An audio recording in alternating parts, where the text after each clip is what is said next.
चलिए भाई, कल तो टेस्ट है आपका, है कल तो टेस्ट है ना आपका, किस चीज़ का? रिलेशन एंड फंक्शन का, ठीक है। क्या? ना ना ना ना, अब की बार तो सब्जेक्टिव है टेस्ट, वैसे आपको है ना सब्जेक्टिव टेस्ट है ना, ना सब्जेक्टिव है, अब की बार तो आपका सब्जेक्टिव टेस्ट है आपका ना। चलिए, सबसे पहले तो बहुत अच्छा लगा आप लोग आए हैं, बारिश में भी आए आप लोग, हैं ना, बारिश हो रही है बाहर, है ना। चलिए बहुत बढ़िया, आप लोग आए। क्लैपिंग करिए खुद के लिए, पहले तो खुद के लिए तालियां बजाइए, खुशी बनाइए, आप लोग इतनी मेहनत करके आए हो, ठीक है। चलिए बहुत अच्छा लगा, ठीक है। चलिए, नमस्कार दोस्तों, तो एक बार फिर से आप सभी का स्वागत करते हैं। मैं गौरव शिशवाल, गोल्ड मेडलिस्ट। तो ट्रिग्नोमेट्री का चैप्टर हमने स्टार्ट कर रखा था, जिसमें आज का जो लेक्चर हमारा सेकंड लेक्चर होने वाला है, ठीक है। कल के लेक्चर में हमने क्या करा था? रेडियन से डिग्री में कन्वर्ट करना सीखा था और डिग्री से रेडियन में कन्वर्ट करना सीखा था, ठीक है। जो आज के लेक्चर में भी हम प्रैक्टिस करेंगे, आगे अपने पढ़ेंगे, ठीक है। जो आगे के कंसेप्ट है उनको धीरे धीरे सीखेंगे, ठीक है। चलिए देखिए, तो कल मैंने रेडियन में कन्वर्ट करना सिखाया था आपको। मान लो आपके पास है 75 डिग्री, कितने डिग्री है? 75 डिग्री है आपके पास। तो इसको रेडियन में कन्वर्ट करना हो तो आप किससे मल्टीप्लाई करोगे? पाई बाय 180 से। पाई बाय, बताइए कितना आया आंसर, कितना आएगा बताइए?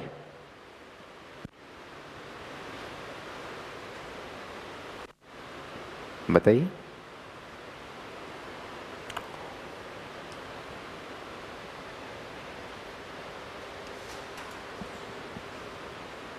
15 15 5 जा तो 5 पाई बाई 12, ठीक है ये पक्का। चलिए, तो 75 डिग्री को हमने किस में कन्वर्ट कर दिया? रेडियन में कन्वर्ट कर दिया, ठीक है। चलिए चलिए आगे, चलिए आगे चलते हैं। कहाँ चले गए थे आप लोग? टाइम का नहीं पता चला, कोई बात नहीं। चलिए भाई, तो कल हमने लास्ट में क्वेश्चन को ख़त्म करा था, ठीक है। इस क्वेश्चन को देखा था, ठीक है। तो देखिएगा क्या क्वेश्चन है आपका। The parameter of a certain sector of a circle, जो पैरामीटर है आपका क्या है? पैरामीटर क्या होता है? सर्कमफ्रेंस, बाउंड्रीज, बहुत बढ़िया। Is equal to half of the circle, equal to the half of the circle of which it is sector, ठीक है। तो जो आपका सेक्टर है, क्या है आपका? सेक्टर। सेक्टर का मतलब एक छोटा सा हिस्सा, छोटा सा हिस्सा जो है आपका, उसका पैरामीटर, उसका पैरामीटर जो है वो क्या है? हाफ है। कितना है? हाफ है पूरे सर्कल का, पूरे सर्कल का। तो आपको बताना है कि जो एंगल होगा क्या होगा, ये कितना होगा? जो ये एंगल होगा इनके बीच में, जो सेक्टर के बीच में एंगल होगा थीटा, वो कितना होगा, वही बताना है आपको। चलिए, तो सोच समझ के बताइएगा। जो सेक्टर होता है, सेक्टर का पैरामीटर पता है आप लोगों को? सेक्टर का कितना होता है? थीटा बाई 360 इंटू 2 पाई, बहुत बढ़िया, ठीक है। तो क्या होता है? पैरामीटर ऑफ ए सेक्टर आप लोगों ने पढ़ रखा है, कितना होता है? Theta by 360 into 2 pi r, बहुत बढ़िया। तो ये जो आपका पैरामीटर है सेक्टर का, किसका पैरामीटर है? Parameter of a sector. Parameter of a, ये किसके इक्वल है? Is equal to the half, is equal to the half of the circle, मतलब सर्कल का टोटल पैरामीटर क्या? आधा है।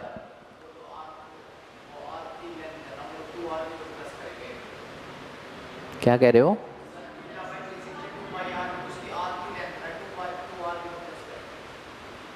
एक मिनट, आप लोग कुछ कह रहे? सेम कह रहे हो। चलिए, तो theta by 360 into 2 pi r, उसके बाद प्लस 2 आर, ठीक है। समझ आया सबको? कोई डाउट तो नहीं? क्या कहना चाह रहे हैं? ये theta by 360 into 2 pi r तो क्या हुआ? सिर्फ आर्क की लेंथ हुई। किसकी लेंथ हुई?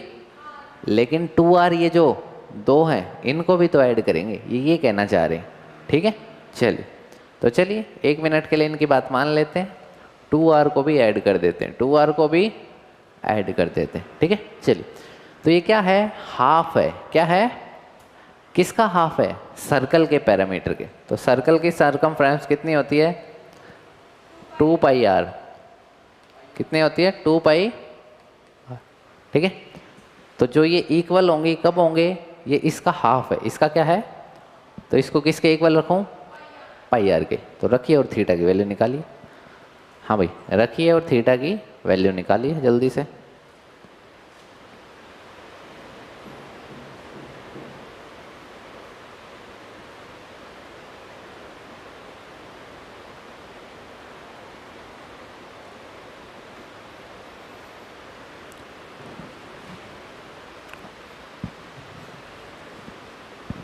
यहाँ से r आप कॉमन ले सकते हो ना। r क्या ले सकते हो आप? कॉमन ले सकते हो। और क्या आएगा फिर? 2r ही कॉमन ले लो। 2r ले लो कॉमन। हाँ, पाई प्लस 1 आ जाएगा अंदर। ठीक है, क्या ले लो कॉमन? 2r ले लो कॉमन। ठीक है, और बताइए जल्दी से फिर। तो हाफ करना है इसका, और बताइएगा क्या करें? Theta by 360 into 2r common लिया तो अंदर क्या बचा? Pi plus 1। ठीक है, चलिए, is equal to pi r. हाफ कर दिया तो ठीक है, करिए यहाँ से। Theta is equal to 360 into pi into r by, r से आर वैसे कैंसिल आउट हो गया, 2r बाय पाई प्लस 1। ठीक है, 180। ठीक है, चलिए, तो कितना आया?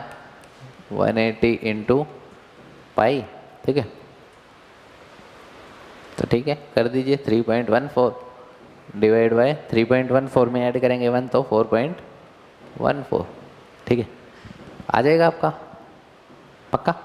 इसको 180 बाई पाई से आप वो भी कर सकते हो। ठीक है, रेडियन में कन्वर्ट करने के लिए क्या करेंगे? 180 बाई पाई से मल्टीप्लाई कर लेंगे। ठीक है, चलिए, तो कैलकुलेट कर सकते हो इजीली। कैलकुलेशन है बस। अब तो क्या है? कैलकुलेशन है अब तो सीधी नॉर्मल कर दोगे। चलिए, जल्दी से करिए, फिर आगे चलते हैं।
नहीं, बताइए कितना है? ये तो वैसे उसके पॉइंट ऑफ व्यू से भी इम्पोर्टेंट है। ठीक है, ये जो वैसे पॉइंट ऑफ व्यू से भी ये बहुत ही ज़्यादा इम्पोर्टेंट है। ठीक है, तो वैसे भी आप निकाल सकते हो इसको तो। ठीक है, क्या दिक्कत होगी? और इजी बताऊं? इजी कैलकुलेशन करनी हो तो कैसे करोगे दिखाऊं? देखिएगा, इसको करो ही मत आप। 2 पाई आर था ना ये, 2 पाई आर प्लस 2r। ठीक है, यही था आपके पास। तो ठीक है, इसको आप ले जाओ राइट हैंड साइड पे। तो theta by 360 into 2 pi r. तो इसको इधर ले जाएंगे तो पाई आर माइनस 2r हो जाएगा ये। ठीक है, तो कितना बच जाएगा? पाई माइनस 2 इंटू आर, यही बचेगा। तो बस फिर यहाँ से r कैंसिल आउट हो गया, और थीटा आपको निकालना है। क्या निकालना है? तो कितना आ जाएगा? 360 by 2 pi into pi minus 2। ठीक है, ये तो किस में आएगा? डिग्री में आएगा। तो 180 पाई बाय 180 से क्या करना पड़ेगा? इसको मल्टीप्लाई। तो 180 कैंसिल आउट हो गया, पाई से पाई कैंसिल आउट हो गया। कितना आया? पाई माइनस 2 रेडियन। बस इतना ही लिख दो, इतना ही छोड़ दो।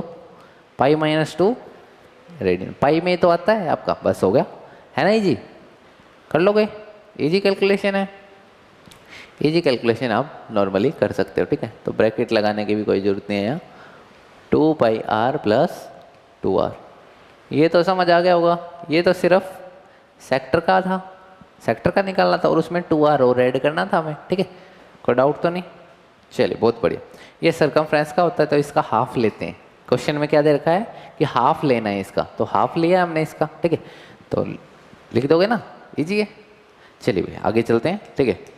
नेक्स्ट क्वेश्चन करते हैं, देखिएगा, ठीक है। Find the angle in degree, find the angle in, हमें एंगल किस में निकालना है? डिग्री में निकालना है।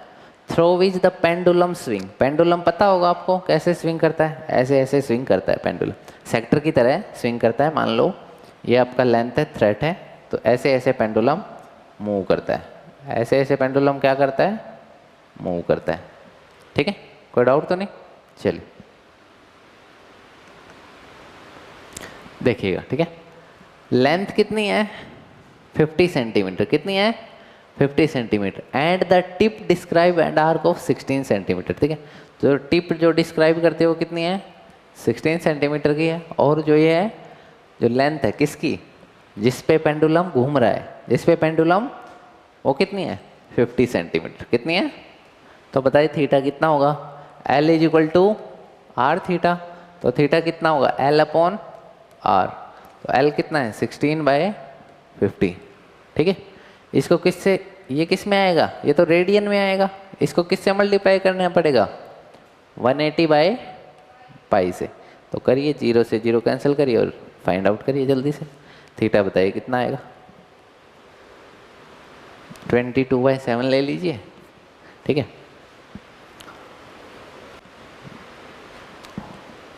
बस इसमें कैलकुलेशन ही है ना, कंसेप्ट तो मैं बताता जा रहा हूँ आपको, बस कैलकुलेट करना है आपको। करिए जल्दी से कैलकुलेट।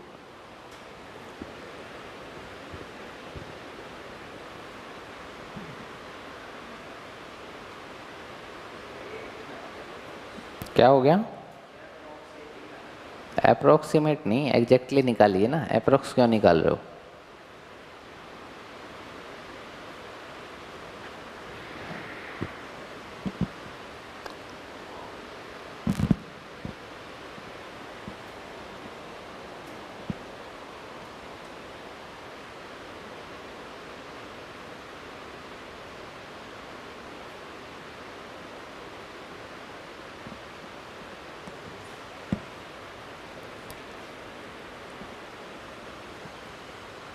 चलिए भाई,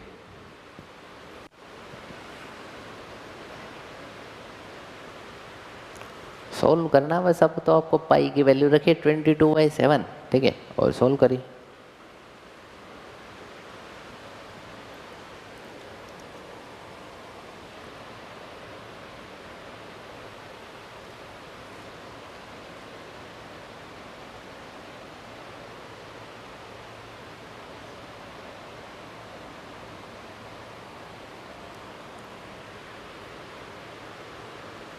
मैथमेटिक्स एक ऐसा सब्जेक्ट है जिसमें आप फुल मार्क्स भी लेके आ सकते हो, है ना। सब्जेक्ट तो सारे ही ऐसे हैं जिसमें फुल मार्क्स आ सकते हैं ना, लेकिन मैथमेटिक्स में आप इजीली लेके आ सकते हो। मैथमेटिक्स में कोई आपके मार्क्स नहीं काट सकता कि आपने ये इंग्लिश नहीं लिखी, है ना, इस चीज़ के मार्क्स आपके नहीं कट होंगे, ठीक है। बताइए सोल्व करके कितना आया? सोल्व नहीं हुआ अभी तक आपसे? होना चाहिए। फिर डिवाइड करना नहीं आता शायद आपको भी? 180, अच्छा सारा ही करना पड़ेगा इसमें। 16 को 18 से मल्टीप्लाई करिए और 5 × 22/7, 22/7, ठीक है। तो 22 को 5 से करेंगे तो 110, यही तो है। 18.3, 18.3 रेडियन है। चलिए ठीक है, कोई डाउट तो नहीं? चलिए बहुत बढ़िया। किस में निकालना था आपको? डिग्री में ही निकालना था। तो 18.3 डिग्री, रेडियन थोड़ी ना आएगा, डिग्री आएगा। ठीक है, चलिए भाई आगे चलते हैं, नेक्स्ट क्वेश्चन करते हैं अपना। ठीक है, the angles of a triangles are in AP. The angles of a triangles are in, तो जो एंगल्स हैं ट्रायंगल के, किसके, वो किस में है, एपी में। आपके किस में है, एपी में। And the greatest is 5 times the least. जो ग्रेटेस्ट वाला है वो कितने टाइम है, 5 गुना ज़्यादा है किससे, छोटे वाले से। किससे, छोटे वाले से। ठीक है, हाँ भाई एंगल किस में है, एपी में है। किस में है, तो जब भी आपकी एपी की बात हो, किसकी बात हो, एपी की। ठीक है, तो वैसे तो हम मानते हैं एंगल्स को, एक को मानते हैं ए माइनस डी। क्या मानते हैं, ए माइनस, एक को मानते हैं ए माइनस डी डिग्री। हमेशा जब भी आपकी एपी की बात हो तो तीन टर्म्स को हम कैसे मानते हैं, ए माइनस डी में, ए में और ए प्लस डी में। ये तीनों किस में है, are in AP. Are in, ये तीनों किस में है भाई, एपी में। किस में है, इसमें से ये घटा दो, इसमें से ये घटा दो, आंसर सेम आएगा, देखिए ध्यान से। ठीक है, चलिए तो ये कह रहा है जो सबसे बड़ा वाला है कौन सा है, ए प्लस डी। वो कितना है, 5 गुना है। कितना है, किससे, ए माइनस डी से। किससे, ए माइनस डी से। ठीक है भाई, तो ठीक है, यहाँ से a plus d is equal to 5a minus 5d, यही है। तो बताइए यहाँ से 4a minus 6d is equal to 0। हाँ भाई यही आया, 4a minus 6d is equal to 0, यही आया और कुछ आया, यही आया। चलिए ये हैं किसके एंगल्स, किसके, ट्रायंगल के। तो ट्रायंगल के तीनों एंगल्स का सम कितना होता है, तो एक इक्वेशन वहां से बन जाएगी, इन तीनों का सम करो, इन तीनों का क्या करो, कितना आएगा,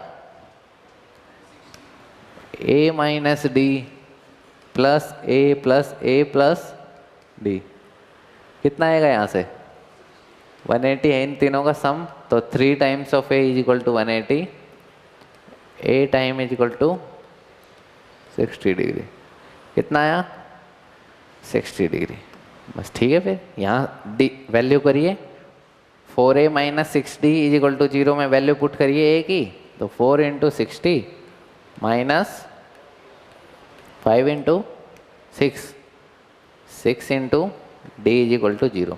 तो बताइए यहाँ से d की वैल्यू कितनी आई, कितनी आई भाई, 40, पक्का 40, कितनी आई, 40 डिग्री। ठीक है, तो बताइए तीनों एंगल्स क्या होंगे, हाँ भाई तीनों एंगल्स क्या होंगे, एक तो a माइनस डी है, कौन सा a माइनस, मतलब a माइनस डी का मतलब a तो है 60 और d 40 है, तो एक एंगल तो क्या हुआ 20 डिग्री, दूसरा 60 डिग्री और तीसरा 100, कितना हुआ, यही हुए।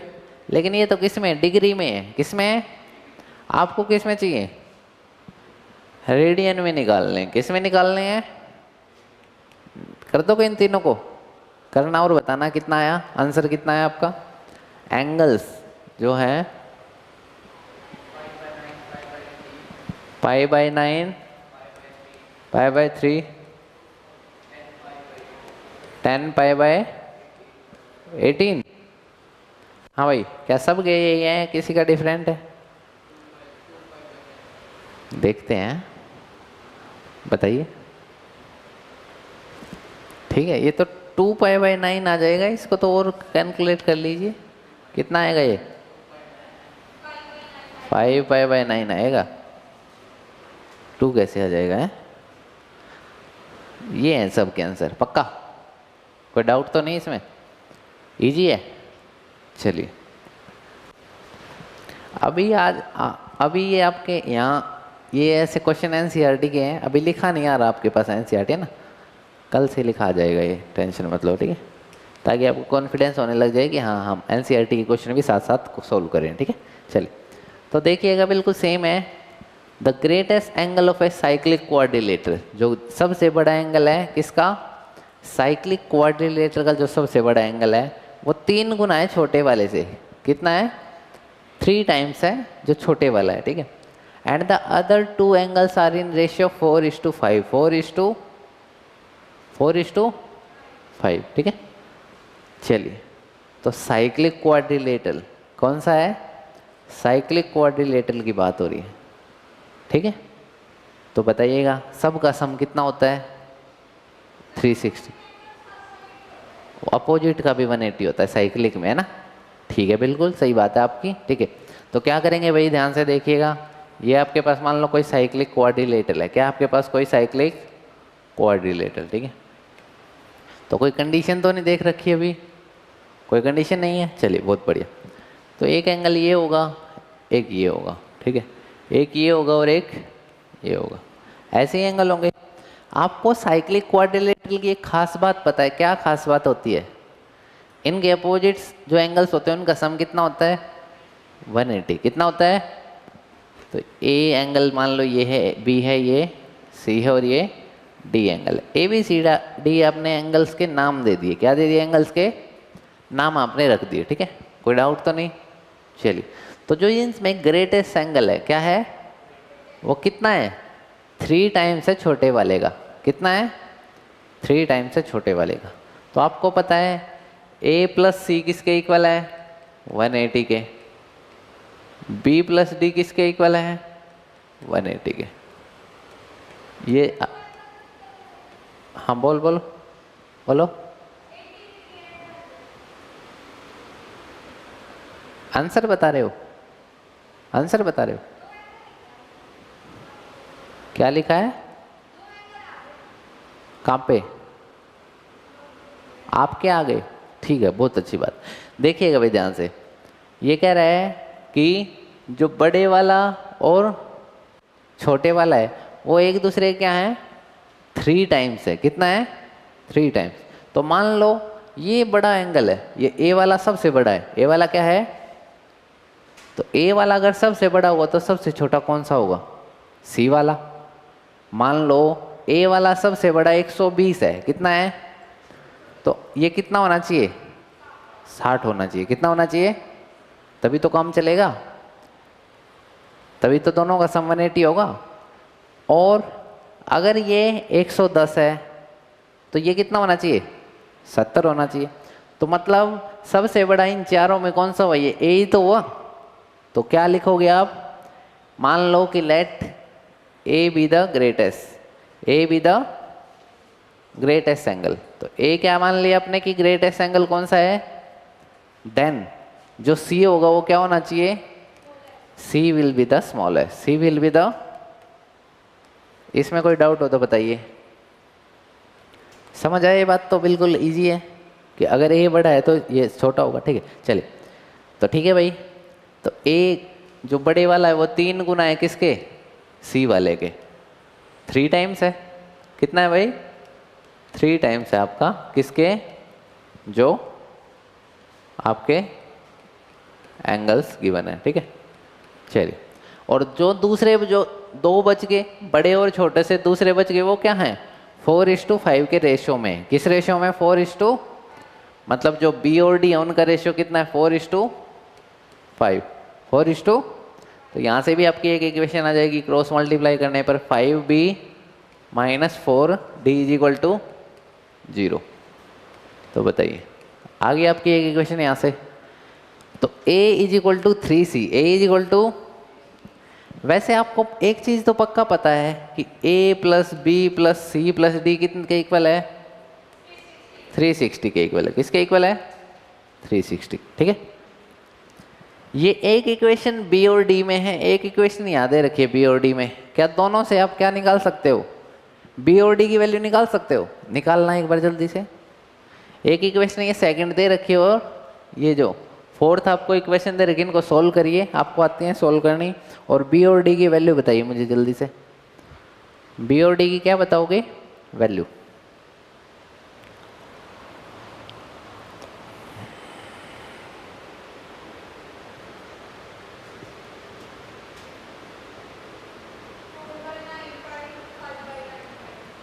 अच्छा, रेडियन में निकाल दिया हमने, अभी तो पहले डिग्री में निकलेंगी है।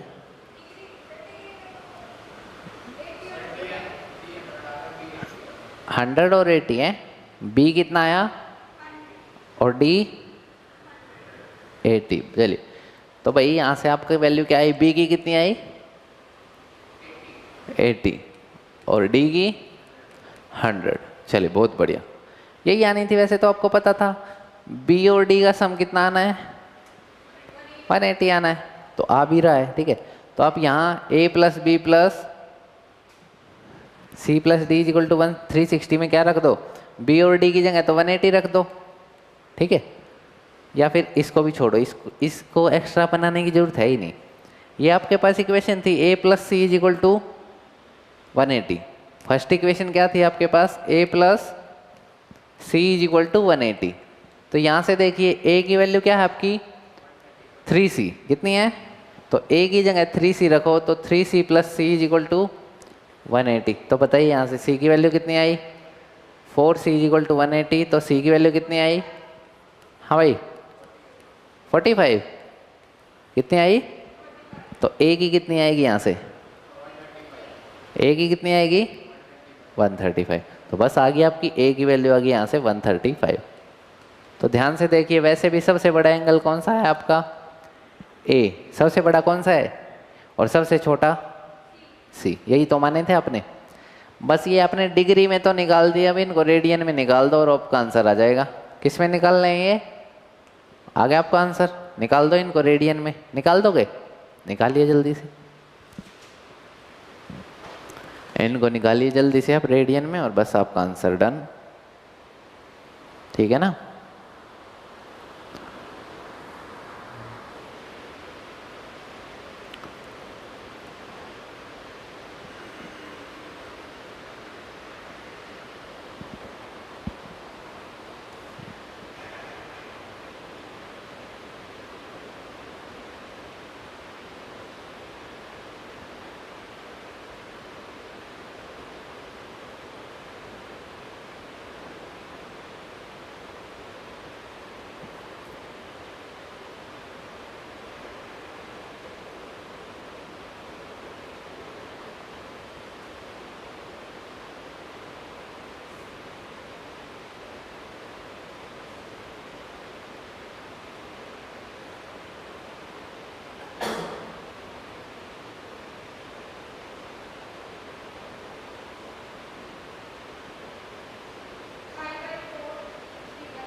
बताइए,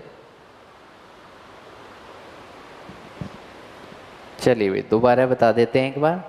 जो साइक्लिक की प्रॉपर्टी होती है, किसकी प्रॉपर्टी होती है, साइक्लिक क्वाड्रिलेटरल की प्रॉपर्टी होती है कि जो उनके अपोजिट साइड का सम होता है, अपोजिट एंगल्स का सम होता है, क्या होता है वो 180 होता है। जो ये अपोजिट एंगल का सम कितना होगा, तो हमने एक एंगल को ए बी सी डी नाम दे दिया। ठीक है, अपोजिट एंगल का सम कितना होगा 180, कितना होगा, तो a प्लस सी भी 180 होगा और b प्लस डी भी 180 होगा। इतना तो समझ आ चुका है सबको, बहुत बढ़िया।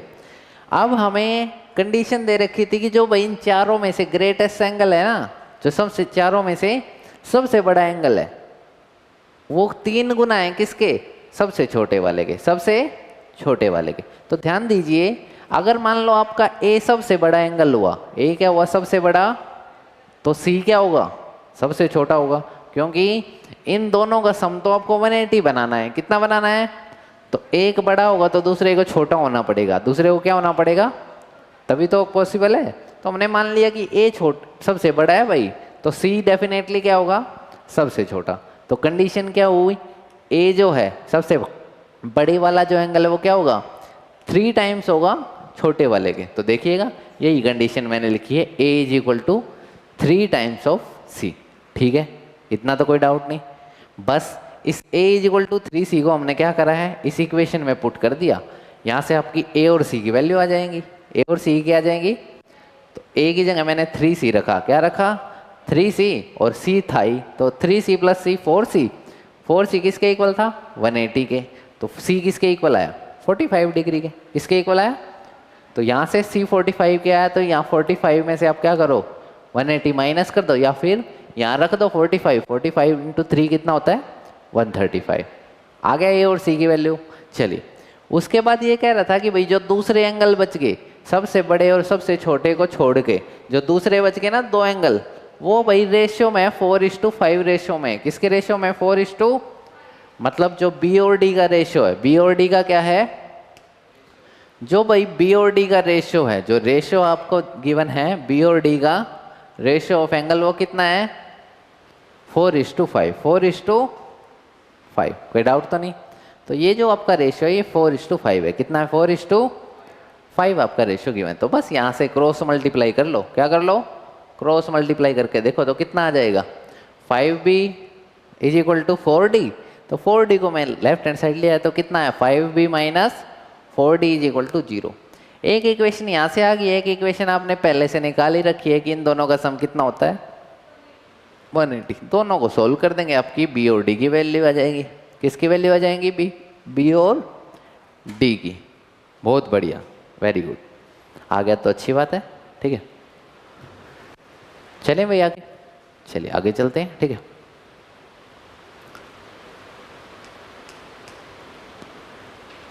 आ गया ना वो? उसको आपने रेडियन में भी कन्वर्ट करना है। किस में कन्वर्ट करना है? कर दिया होगा ना। चले बहुत बढ़िया। तो if the arc of the same length in 2 circle, arc हैं भाई, क्या हैं? 2 आर्क हैं आपके पास। क्या है? 2 आर्क हैं इन 2 सर्कल, 2 सर्कल्स में। 2 सर्कल हैं भाई आपके पास, ठीक है। एक का सेंटर ए मान लो, दूसरे का सेंटर बी मान लो, ठीक है। तो एक तो 60 डिग्री पे भाई, एक तो कितने डिग्री पे? 60 डिग्री पे, और दूसरा 75 डिग्री पे। दूसरा कितने डिग्री पे? Eight there centre, eight there centre. तो आपको उनके रेडियस का रेशियो निकालना है। क्या निकालना है? रेडियस का रेशियो। क्या निकालना है? रेडियस का इक्वल। क्या दे रखा है आपको? If the arc of the same length, arc of the same length, arc of the same length, मतलब जो L1 ये वाला है और जो ये L2 है, ये लेंथ क्या दे रखी है? L1 और L2 क्या दे रखी है? सेम दे रखे हैं। इसका रेडियस L1 R1 मान लेते हैं और इसका रेडियस R2। आपको क्या बताना है? R1 और R2 का रेशियो बताना है। क्या बताना है? R1 और R2 का। चलिए पहले इस वाले ए वाले जो सर्कल है इसकी बात करते हैं। तो ए वाले सर्कल में L1 क्या होता है? R1 × θ1, R1 × θ1। हाँ भाई, R1 की तो वैल्यू आपको पता नहीं, लेकिन θ1 कितना है? 60 डिग्री। कितना है? तो इसको क्या लिख लेंगे? π/3। कितना है ये? π/3। तो L1 = R1 × π/3। तो अब बात करते हैं सेकंड वाले सर्कल की। इसमें क्या होता है? L2 = R2 × θ2, R2 तो θ2 कितना है भाई? 75 डिग्री। कितना है? तो 75 डिग्री को आप रेडियन में कन्वर्ट करिए, कितना आएगा? 75 डिग्री को किस में कन्वर्ट करिए? अभी तो करा था स्टार्टिंग में आते ही, सबसे पहली वाली स्लाइड पे यही तो करवाया था, 5π/12। स्टार्टिंग में आते ही करा तो था आपने, 75 डिग्री को ही तो करा था। तो कितना आंसर है आपका? बताइए। 5π/3। कितना आया? 5π/3। 5π/3 या 5π/12? 5π/12। बहुत बढ़िया। तो L1 और L2 आपने निकाल लिए। L1 और L2 आपने, ये दोनों क्या दे रखे हैं? इक्वल गिवन है। क्या गिवन है? तो आप क्या करोगे? इन दोनों को इक्वल रख दोगे। तो L1 = L2। L1 की वैल्यू क्या आई है? R1 × π/3, और L2 की कितनी आई है? R2 × 5π/12। आपको रेशियो किसका निकालना है? रेडियस का रेशियो आपको निकालना है। क्या निकालना है आपको? रेडियस का। तो ठीक है, R1 इसको नीचे ले आओ, कितना आ जाएगा? R2। तो 5π/12 डिवाइड बाय, इसको नीचे ले जाओ, π/3। कैंसिल आउट कर दीजिए, ये नीचे चला जाएगा 5/3। तो पाई से पाई कैंसिल आउट करिए और आगे बताइए कितना आएगा? 5/4। ये 3 से 4 कैंसिल आउट है जैसे। चलिए, तो क्या रेशियो आया इनका? 5/4 आपका आंसर आ जाएगा। तब भी यही आएगा, ऑब्वियस बात है। क्यों करा? क्योंकि हम ये फॉर्मूला तभी लगा सकते हैं जब हमारा एंगल किस में हो? रेडियन में।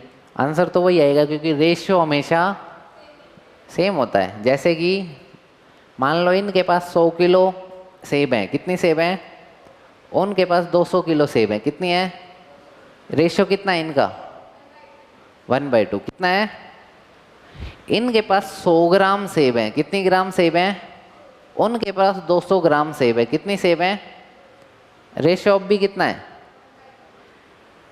यूनिट से कोई फर्क नहीं पड़ता, यूनिट से 1 मार्क्स में हो तब करना है, ये वैसे नहीं करना।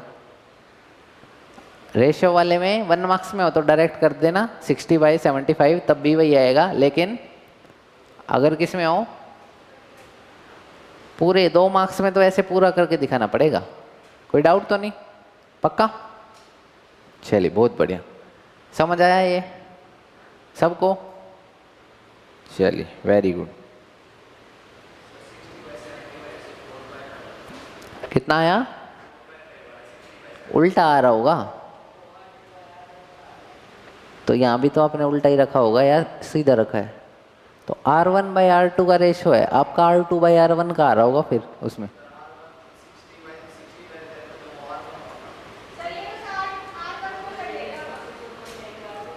आप जो बात कर रहे हो वो R2/R1 की कर रहे हो, ध्यान से देखिएगा। कोई बात नहीं, कर देता हूं मैं, 1 मिनट लगेंगे। L1 = L2, L1 का क्या फॉर्मूला होता है? R1 × θ1, R2 × θ2। R1 आपको पता नहीं है, θ1 पता है कितना है? 60 डिग्री। R2 आपको पता नहीं है, थीटा पता है कितना है? 75 डिग्री। R1/R2 कितना आया? 75/60 तो आया। ठीक है, किधर कर दिया आपने? R1 कितना है? θ1 देखिए कितना है? 60 तो है, तो इसको राइट हैंड साइड पे ले जाएंगे, कितना हो जाएगा? ठीक है ना? ये तो तब करना जब 1 मार्क्स में हो। वैसे आदत बनाइए आप कि रेडियन में कन्वर्ट कर लें। किस में कन्वर्ट कर लें? रेडियन में। हाँ भाई, कोई डाउट तो नहीं किसी को? पक्का? चलिए, बहुत बढ़िया, वेरी गुड। ये भी कुछ नहीं है, सेम ही है बिल्कुल। ठीक है, ये कह रहा है भाई 2 आर्क है आपके पास, एक L और एक M, एक L और दूसरी M। 2 सर्कल हैं अलग अलग, each passing through the centre of the other. एक दूसरे के सेंटर से पास हो रही हैं। एक दूसरे किससे पास हो रही हैं? Subtend and angle of alpha and beta. Alpha और बीटा क्या करते हैं? वो एंगल सबटेंड करते हैं। क्या सबटेंड करते हैं? अल्फा और बीटा एंगल सबटेंड करते हैं। तो ये कह रहा है कि प्रूव करो कि L/M किसके इक्वल होगा? अल्फा/बीटा के। ठीक है, तो रेडियस क्या होगा इस केस में? हाँ भाई, इस केस में रेडियस क्या होगा? सेम होगा। क्यों? देखिएगा ध्यान से, जो दोनों सर्कल है वो पास किससे हो रहे हैं? एक दूसरे के सेंटर से पास हो रहे हैं। एक दूसरे किससे पास हो रहे हैं? तो रेडियस क्या मानेंगे? प्रूव कर दोगे? सेम रहेगा। एक केस में क्या लोगे? आर्क L होएगी, ठीक है, और दूसरे केस में आर्क M होएगी। ठीक है, और जो सबटेंड करते हैं एंगल, एक में अल्फा करते हैं और दूसरे में बीटा करते हैं। रेडियस तो आपको पता क्या लेना है? सेम ही लेना है। तो ठीक है, क्या कर दो? दोनों को डिवाइड कर दो। बहुत बढ़िया, दोनों इक्वेशंस को क्या कर दो? डिवाइड कर सकते हो आप।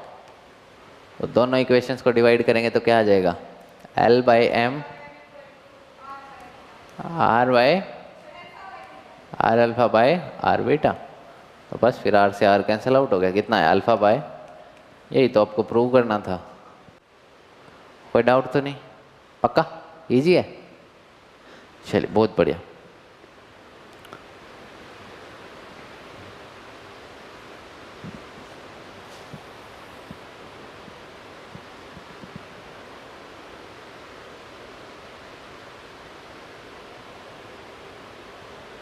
ठीक है ना? चलिए, छोड़िए। Find in area the angle of a regular octagon. Octagon कौन होता है? 8 साइड वाला। कितनी साइड वाला? 1 2 3 4 5 6 7 और 8। ठीक है, ये ऑक्टागन है। हाँ भाई ऑक्टागन है ये। रेगुलर का मतलब क्या होता है? हाँ भाई रेगुलर का मतलब क्या होता है? सारी साइड इक्वल हो। सारी साइड क्या हो? तो सारी साइड इक्वल होंगी तो सारे एंगल भी तो इक्वल होंगे। ठीक है, बहुत बढ़िया। सारे एंगल्स भी तो क्या होंगे? इक्वल होंगे। सभी एंगल्स क्या होंगे भाई? कोई डाउट तो नहीं? चलिए बहुत बढ़िया, सभी एंगल्स तो इक्वल होंगे, ये तो मान लियो आपकी बात। ठीक है, इन सभी का सम कितना होगा? है? हाँ भाई कितना होगा सबका सम? बोलिए। 360 पक्का? चलिए बहुत बढ़िया, सबके एंगल्स का सम कितना होगा? 360। ठीक है, तो ठीक है 8 साइड है तो सब मान लो अगर एक एंगल ए है, कितना है? तो सारे एंगल क्या होंगे? ए होंगे, क्योंकि सभी साइड क्या है? इक्वल है। सभी साइड क्या है? इक्वल है ना। तो बताइए कितना आएगा? 8a is equal to 360 degree. तो ए बताइए किसके इक्वल है? 360 बाय 8। 360 बाय, लेकिन हमें तो किस में चाहिए? रेडियन में चाहिए, तो 180 बाय पाई से करेंगे या पाई बाय 180 से?